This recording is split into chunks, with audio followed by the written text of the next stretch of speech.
let's start out a little bit. Well, welcome everybody. We're gonna do a little lunch conversation about traceability and the question if it can increase export. And that's a curious question that we are looking into from different perspectives.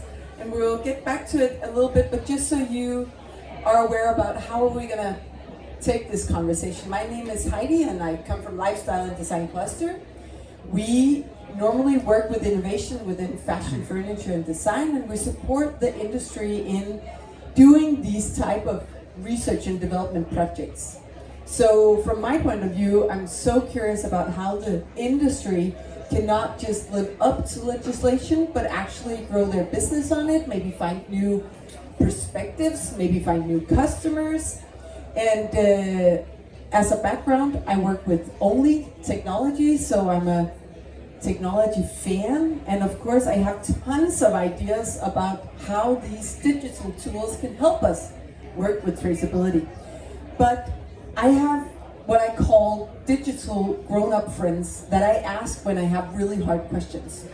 So I've invited my best digital grown-up friends to talk about this topic because I call them up when I have questions on these issues. And Merete, I always call you up because you're this tech provider trying to help the industry. Will you share a little bit about who you are and then maybe answer, can traceability do something for our export? Yes, my name is, as you mentioned, Merete, and I'm the co-founder of MyCollect. It's a digital platform for data capture, data sharing across companies and customers for, you say, digital tracking, tracing and transparency across the full product life cycle. So we're not just talking about supply chain, we are talking about the full lifetime of products that we are data capturing on. And in terms of traceability for export, I believe that data, quality data, combined with traceability in the relevant use cases can provide, you could say, competition differentiators that could be used for export opportunities.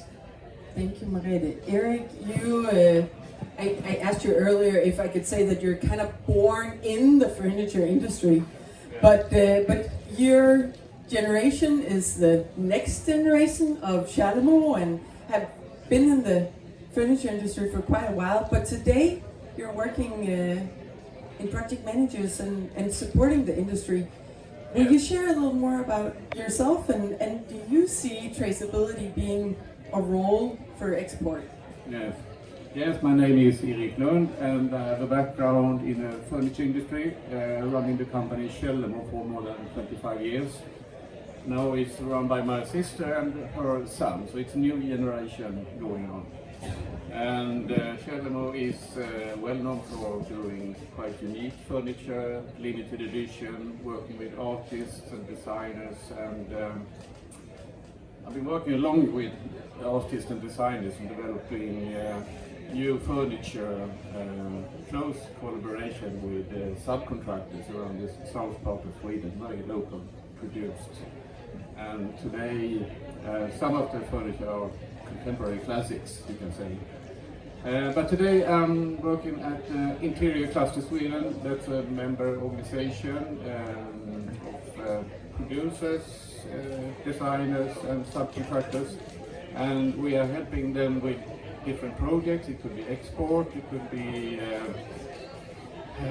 education questions and digitalization. And right now I'm working with questions around the digital product passports, learning a lot about that for the Swedish furniture industry. So, and what do you feel, Eric? Do you see traceability being an influence to export?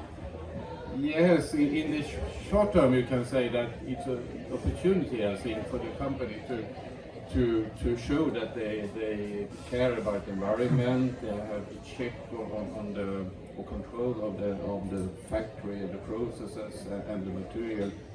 But I think also in the long term, and everyone has a digital product passport in the near or long future, then it's more equal, and then it comes back to where we are today. It's about design, branding, marketing, and of course environment questions. So, yeah. We will come back to that. Jonas, you have not only done research, but you've actually also specialized a little bit of your research in this industry. And would you share a little bit about you and the technology background, and maybe answer the question as well? Yeah, sure. Hi, I'm Jonas. I have a background from CBS, Copenhagen Business School, where I did a PhD in blockchain technology. So working with traceability, working with transparency as an academic discipline has been my kind of academic background. But on the other side, I'm also employed by Deloitte. So I'm part of Deloitte's innovation and blockchain team, where we help industries such as the textile industry looking at how do we actually transform the industry to be becoming more transparent while still earning some money, because at the end of the day we need to have the business model in order for us to transform. And do I believe this traceability thing can actually increase? Yes, as Erik said, we used to say that traceability and transparency right now, that's a competitive advantage. However, over time it becomes a competitive necessity. However, if you don't start now, then you won't be able to transform and use the data to more advanced business models going forward. And that's also where my blockchain enthusiasm actually comes from, because being able to capture data, use data, and engage with your customers in new ways. That's also some of the research that I've done that found that yes, quality data is important, but the story that you tell to your customers in order to have that life cycle story, that's actually the part where your customers actually engage with the product and actually come back. Interesting. So as you see, you're more than welcome to shoot questions at us. We have a competent panel, and if we don't reach all questions, please come up afterwards and share your reflections.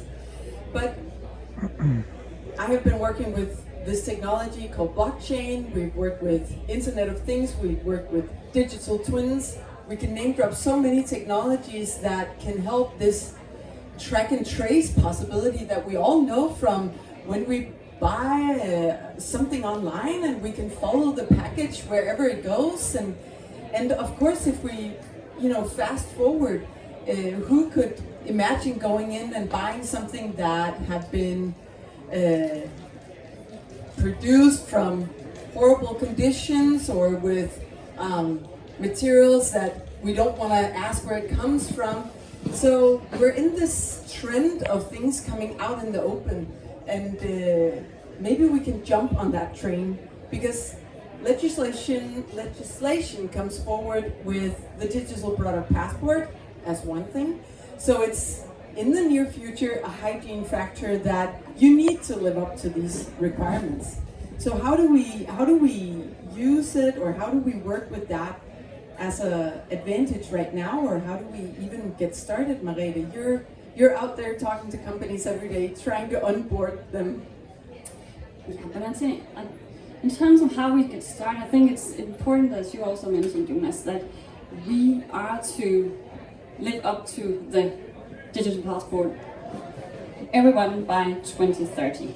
And at that time, traceability on the supply chain part will be a license to operate in Europe, by fact. So that will not be the competitive advantage in that term. But back to the data, what data you trace, and how you trace it, and how far in the life cycle you trace it, I think will be the importance. And that is what I'm discussing with my customers, potential customers, in terms of, yes, supply chain, get started now, but also look at the broader picture in terms of life cycle. Could you give an example of something like a specific data point, a specific target you measure that really pops in as a value creation? I'm looking very much forward in currently ownership. Let's start by telling the story also after the products have left the building of the producers. So start building up who owns it, and who, the change of partnership, which is also quite relevant looking into circular business models, is reselling platforms, take back systems, where that kind of data point is actually of relevance. And Merete, you know, I'm happy that you're here to help the industry, because most of the industry is built up of really amazing designers, great brands, marketing, and so on. But where do you see the brands going on this topic? When it's a hygiene factor, can we cannibalize a little bit now and reach some competitiveness? In terms of what they are doing, or in terms of so I think, as we also talked Eric before we went on, the large brands, they of course they know that by default, starting from next year, they will be needing to report on what's called scope 3, so the upstream and downstream activities of their production. So the large brands, the H&Ms, the bestsellers, and all that, they are really into this, and they know that regulation is driving this transparency, because they need to be able to have some kind of insight into their supply chain.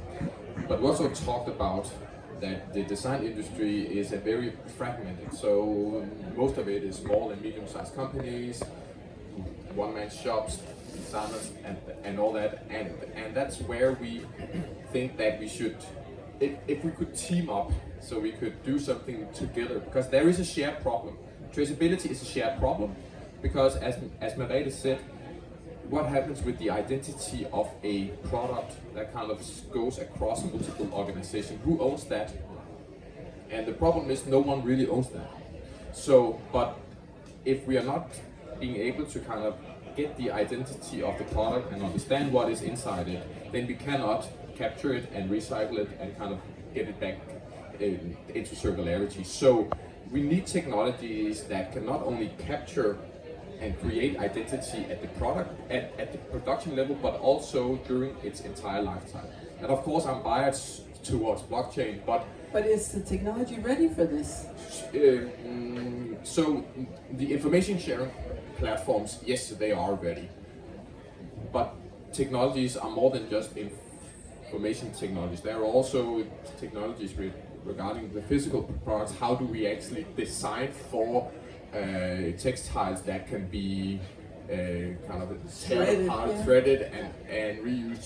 So it's a variety of different technologies. But on the traceability part, I believe that it's not a technology maturity problem anymore. It's a collaboration and investment and capability problem. So track and trace your furniture, Eric.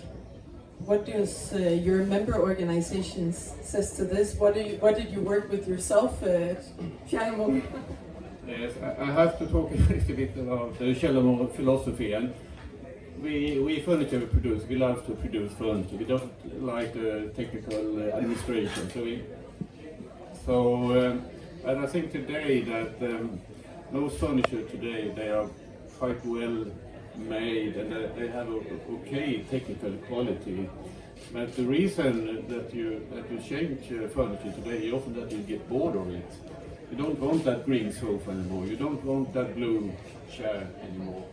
And my father used to say, the founder of Sheldon, that the most important quality, that's the visual quality. And he has also said that the furniture should stand the rear of the eye. That's the main point in the Sheldon philosophy. You can always repair a broken leg or change a fabric, but it's very difficult to repair a bad design. But for this question, I think with the digital product passport, it's an opportunity for the companies to come closer to the customer and offer more services, more information. You can offer spare parts, you can offer leather care and so on, and you can compare it to the car industry. They don't earn any money to sell new cars. It's about the after sale, the services, the financing. So I think in the future it can be an opportunity for the companies in the furniture industry to find new businesses. So find new business models. I want to stay on that a little bit because before we started, I asked, did you come across anything traceable lately? And some of you did, but didn't react to whatever marketing was in front of you to access the traceability. But I recently just purchased a sofa on a resale platform, and I needed to figure out what to do with the wool on the couch because it had stains on it.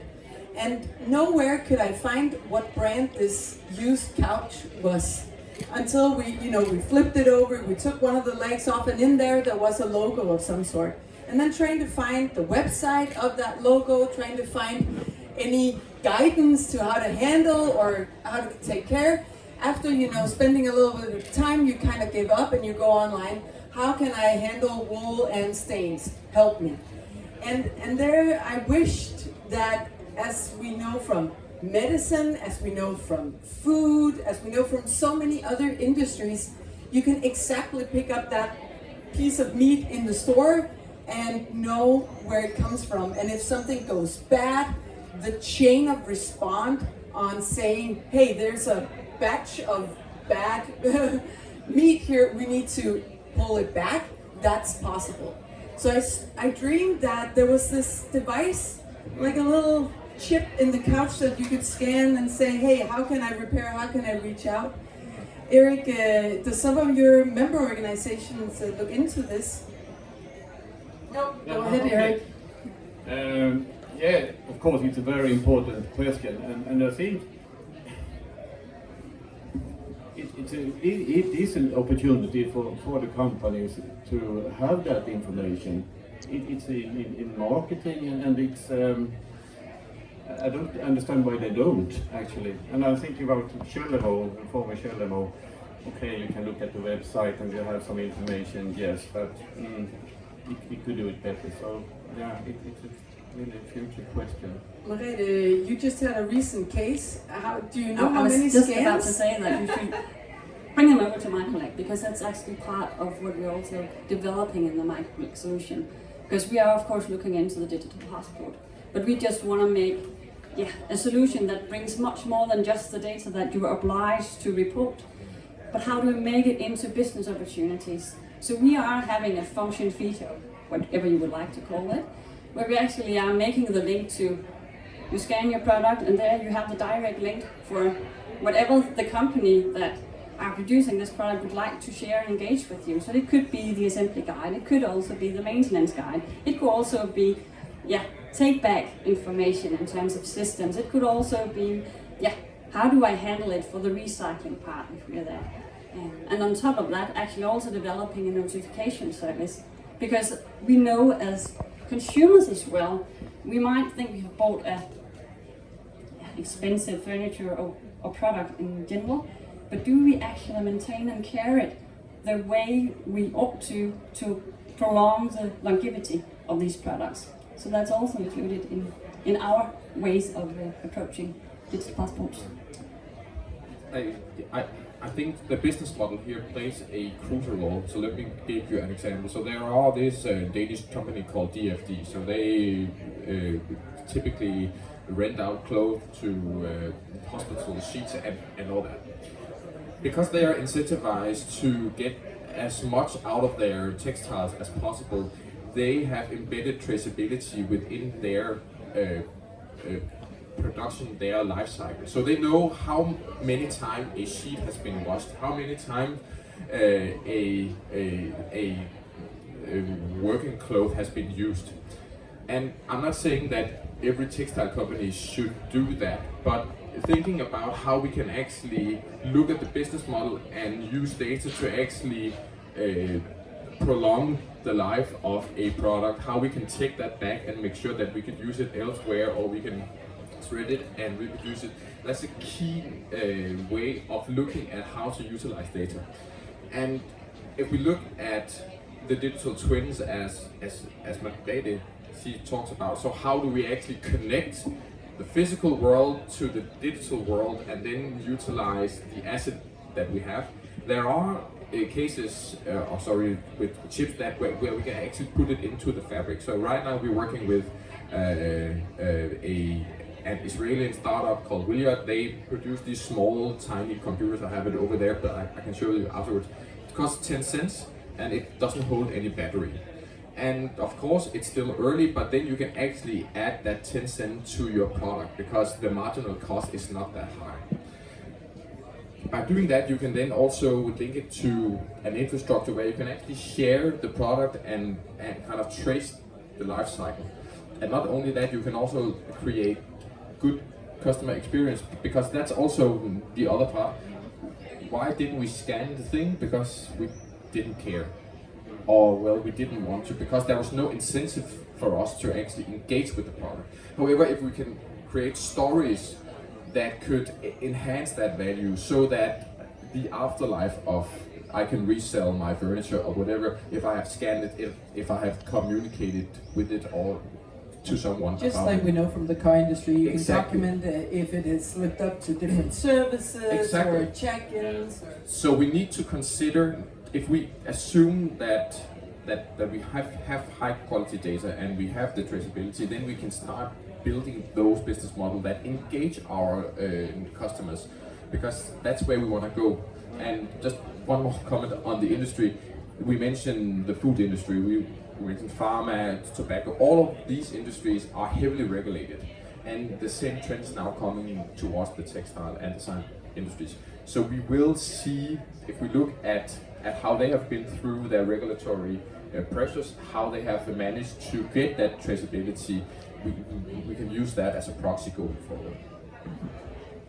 All right, so it's all done. We can just plug in a little chip in the furniture, have a little data system running on the side, picking up, using the blockchain to verify that it's been at different points.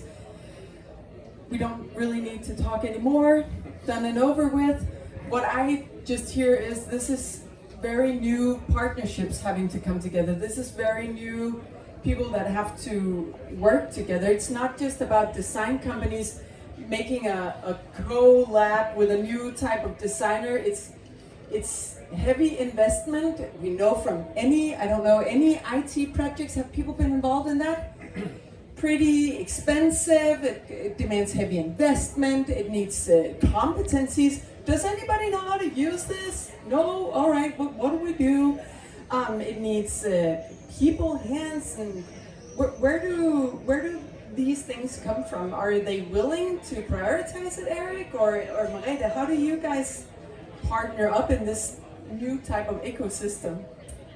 It's all about timing, but I think the timing is about now. And as we also discussed it at Loop some weeks ago, it's about getting started. You also said it, Jonas, because you have to start now. It takes time to get all the data, especially data of good quality in, because we are to break down some silos, because yeah, we are within a trusted area perhaps in the Nordics, but it's still, when we're going broader in scope, it gets harder and harder to get data. It gets harder to argue, why do you need to share your data with my company? So we have to facilitate that, and that takes time. It's all about digging in and finding. Very much of the data are out there, but they're not digitized yet. So it's also about getting started on that part.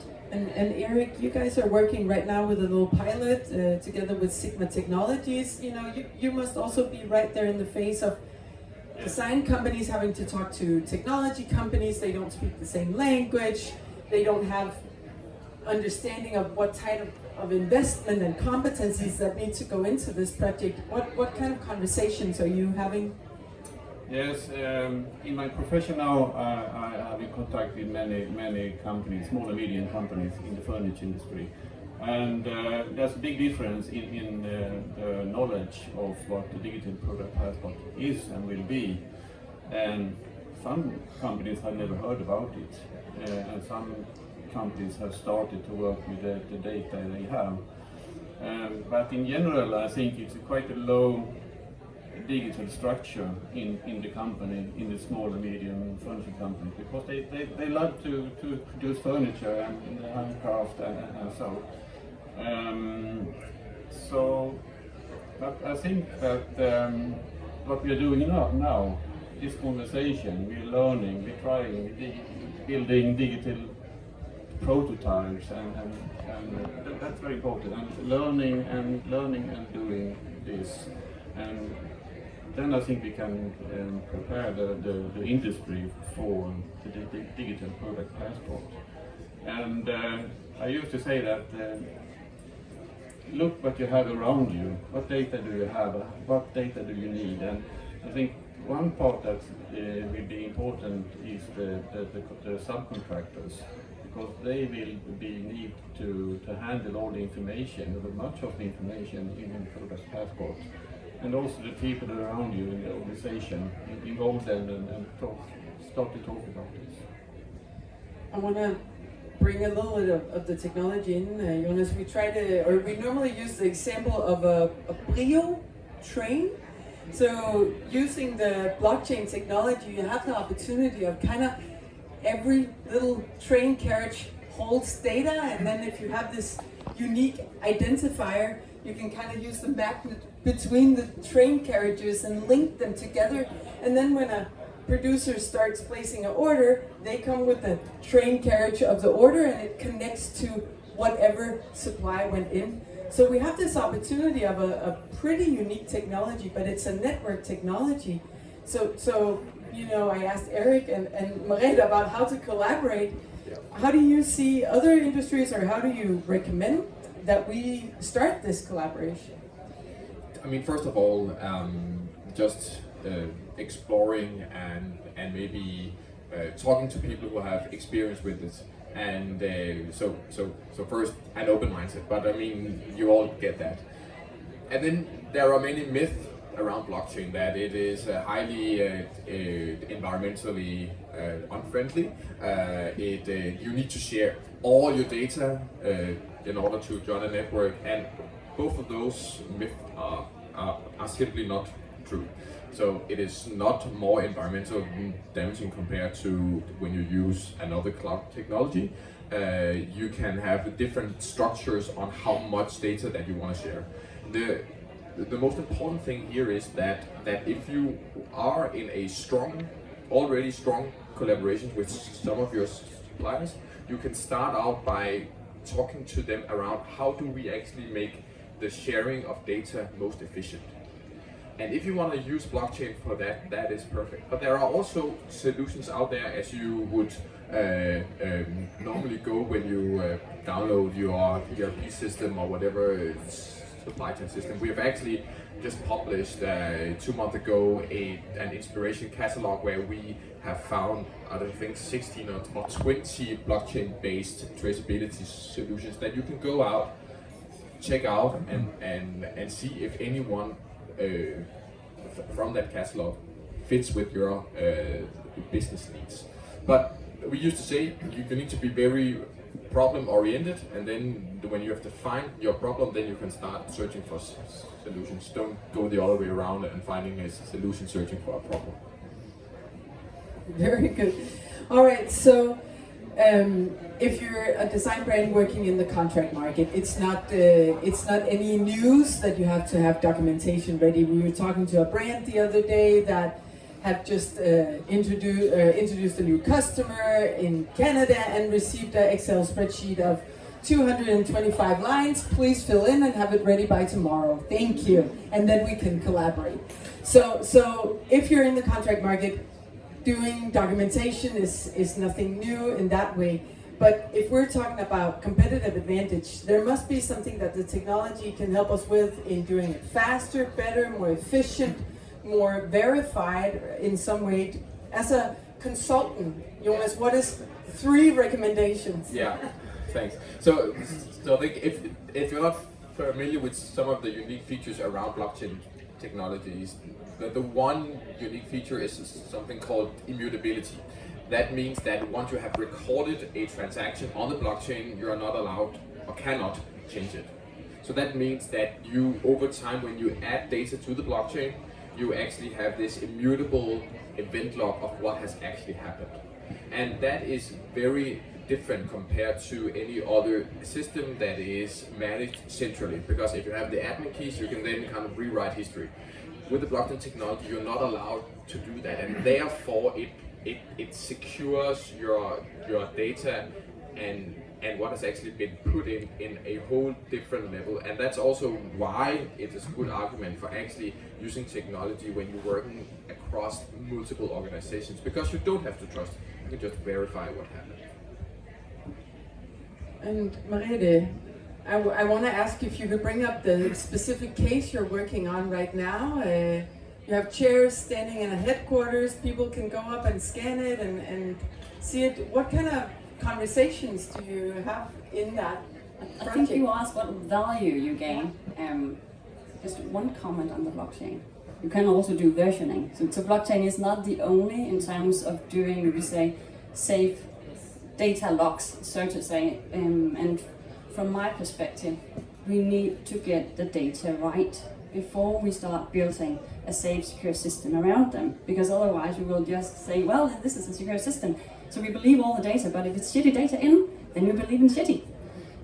So that's just a crucial thing for me to point out.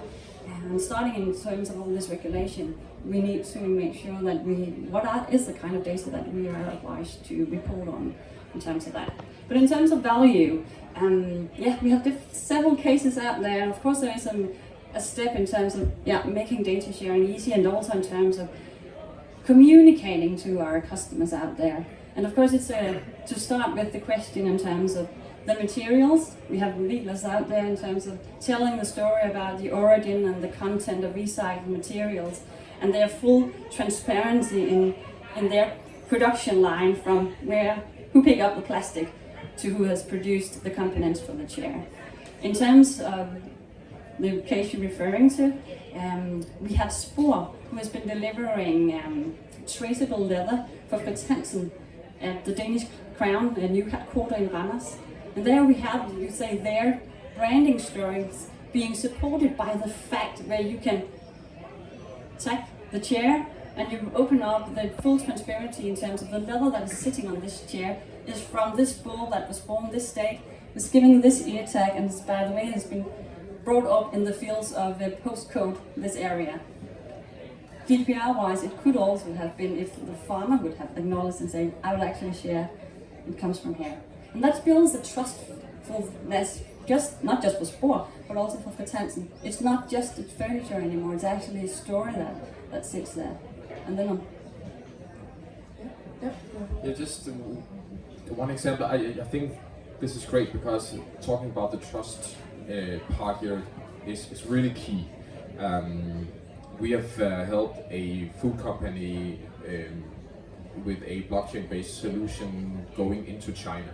And if you look at the Chinese market, the level of trust towards public institutions and towards retailers is fairly low, which means that whatever product that you actually buy, you have a high incentive to actually check and control for whether it is authentic or not. So also bear in mind, if you are exporters, and when you go into other markets, of course data is there critically, but understanding the trust level in that market might be a kind of driver for which kind of technology you deploy in which markets. So for example, in the Chinese market, where the trust in institutions is low, blockchain technology makes perfect sense. Where here in the Nordics, and I think that's all where we have a high degree of trust, where we don't feel the same urge to actually check and control that the product is actually what it says it is. So bear in mind, when you kind of take your business strategy and you want to expand, that this trust parameter actually comes in as a part of your decision making when exporting. Do you recognize that, Eric? Yeah. I'm listening to this and know that I think it's a big gap between the furniture, the small and medium furniture industry, and the tech providers. And I think it's a challenge to explain for the companies the benefit with the digital product passport and the need to work with the question. So otherwise they will not be interested, and that's only the administration for them. You have to explain the benefits. I think that's very important. And before we round up the conversation, if anyone has any reflections or questions or thoughts they want to share, if any critical voices or positive voices, everyone is super welcome. But I always, yeah. Go. The headline says, can traceability increase? We have an example case. Okay. So the question is, can traceability increase export? Do we have any cases? Do we have any examples where we've seen this be a fact? Yeah, Marlene? I may actually share the example of Vilas, because after they implemented MyCollect technology, they actually were asked to put in the technology in the chairs they provide for the new UK market. Jonas, have you Yeah. come across? I So- think there's a catalog of cases somewhere online. Yeah. So we have this shared collaboration called Business Blockchain, where we have all our research in. But I think we are in the process of finishing up a project right now, and we've talked both to the Export Council in London and in Shanghai, and it was clear that the data readiness, the data availability was a key differentiator when entering a new market. So that when you get that call for 250 columns of data, that you can actually provide it, and you can provide it fast, and you can do it efficiently, because that's where you start building the trust and the relationship with your kind of with the export market that don't necessarily have a relationship to your brand. So I believe that the traceability it's more than just a hygiene factor, because if you are faster than your competitors on that becomes a competitive edge. Yeah. Other thoughts or reflections? Is there a question you wished I asked you?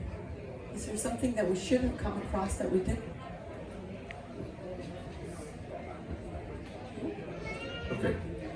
So I think even though it may be fluffy and all that, I would like, if there are any brands here today, I would love to challenge you if you could go to your competitors and ask, what can we collaborate about?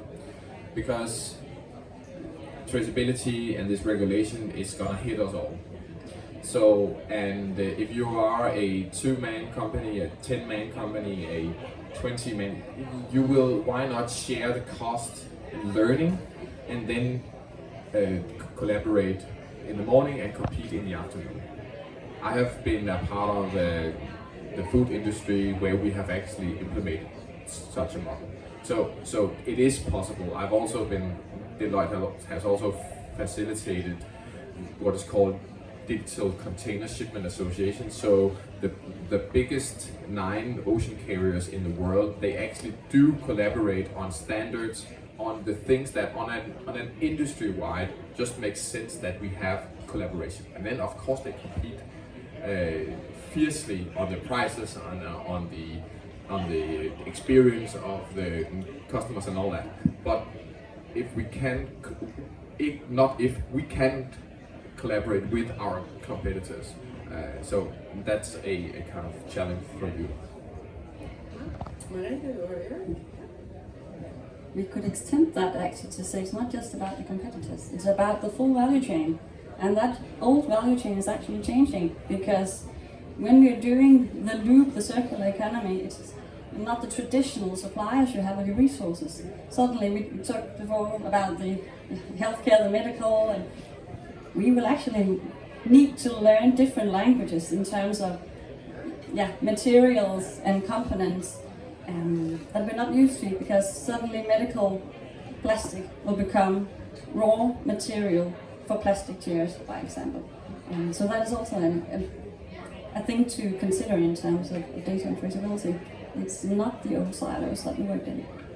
And one maybe last example, if you are into all this new business model with new technology, I would encourage you to look at what Nike has done with their blockchain and .swoosh platform. It's fairly incredible. Of course, they have a large budget, I acknowledge that, but kind of looking into how they have engaged with totally new segments, that is quite remarkable. So Dr. Swish, go in and follow that and see, because then you don't necessarily need to know anything about technology, you need to look at how they engage with a new segment, and that's really interesting to see. Eric, any final remarks or reflections? Now, I'm just thinking of the range or the difference between the furniture companies in size and also the different kind of furniture they do. I'm thinking, for instance, of Kjellermol making limited editions, and you have IKEA, and everyone should have the digital product passport in the future. So we will see. So many challenges ahead. A reflection, yeah? Or a question? Yes, a reflection on what Eric is saying and also what he said before. I think that is a crucial point here. That a lot of industries or French companies are really small, like 1 to 5 people. And it's not that they don't want to do these changes, it's that they don't have the, they are simply too few, and they don't have the. And just to repeat, so everyone here, it's just to recognize the fact that we are an industry of a huge fragmentation or diversity, but I also think that some of this way, at least from our collaboration in the Nordic Blockchain Alliance, we see that we can actually gain support from the public funding, from Nordic Innovation, from other industries where we as clusters have the opportunity to raise means and bring together these partnerships that might be,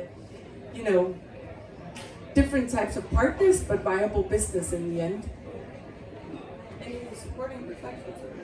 No, I was just thinking about the EU legislation will be ready in 24 or 25, and we don't know the content of the digital product passport. But I think if it shall work for every product and every company, what do you call it? The level of the content in the passport must be quite low from the beginning, I think, and then maybe every year you add something new to start, otherwise it won't work. I see time is up. There's a panel debate later that are going to talk more about data as well, so you're welcome to join there. But thank you all for listening in. If you kind of lost track on what we talked about, we went through the debate about traceability, what technologies can support this, what does it demand for the companies to be ready for this kind of transparency, and can it actually do something to export? Well, we touched upon different new business models that can open up to new markets or new customers. If this caught any interest or brought up any curiosity, we have a couple of publications out there on blockchain business decay. You can find lots of cases, lots of inspirations, and a lot more information, and you're welcome to come up and raise more questions here. Thank you all for listening, and thank you very much for being here. Thank you.